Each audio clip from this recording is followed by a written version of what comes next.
Hindi pa man nakakalusot ang impeachment ni Vice President Sara Duterte sa Kamara, pinaghahandaan na ng kanyang mga abogado ang posibilidad na umabot ito sa Senado. Pero sa kabila ng paghahanda ng depensa ni Duterte, nanindigan ang kanyang legal team na walang basehan ang mga paratang laban sa kanya. Ang detalye sa Politico Update ni Carol D.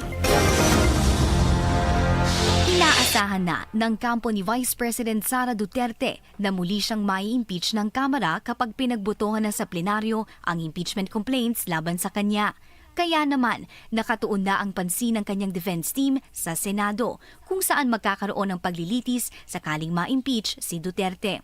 Sa panayam sa The Spokes ng Billionaire News Channel, sinabi ni Attorney Michael Poa, isa sa mga abogado ni Duterte, na nakahanda na sila para sa impeachment trial noon pang 2025. We always have been expecting the full-blown trial kahit nung 2025. No? Nung nag-file tayo ng petition sa Supreme Court, of course, we felt strongly about the position. But as you all know, as lawyers, it's always 50-50. Diba? So that whole time, we were already preparing for a full-blown trial, especially since it was done by the one-third mode, no? Na diretso na kaagad. So, wala nang discussions nun eh. Fast track.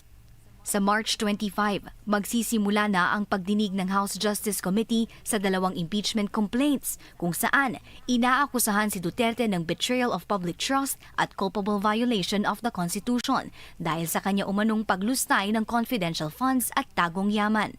Sa ngayon, hindi pa tiyak ni Poa kung dadalo si Duterte sa mga pagdinig.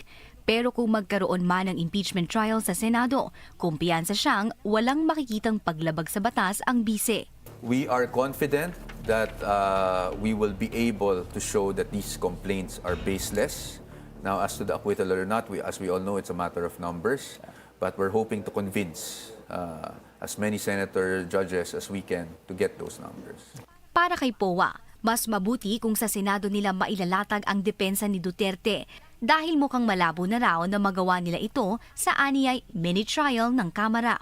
That's why yung term na mini-trial, again, with all due respect, no, iba lang siguro yung opinion ko. Pero yung pagdating sa mini-trial, syempre impression ko, how can we call that a mini-trial?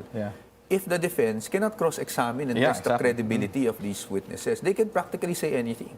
Diba? And wala tayong magagawa. Ang mangyayari niyan is baka masira lang na masira. Sisiraan ng, siyempre, we're expecting, sisiraan yung respondent, pero hindi kami makaalma.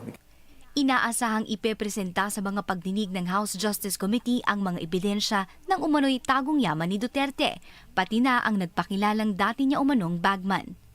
Para sa Politico Nightly, Carol D. Abante.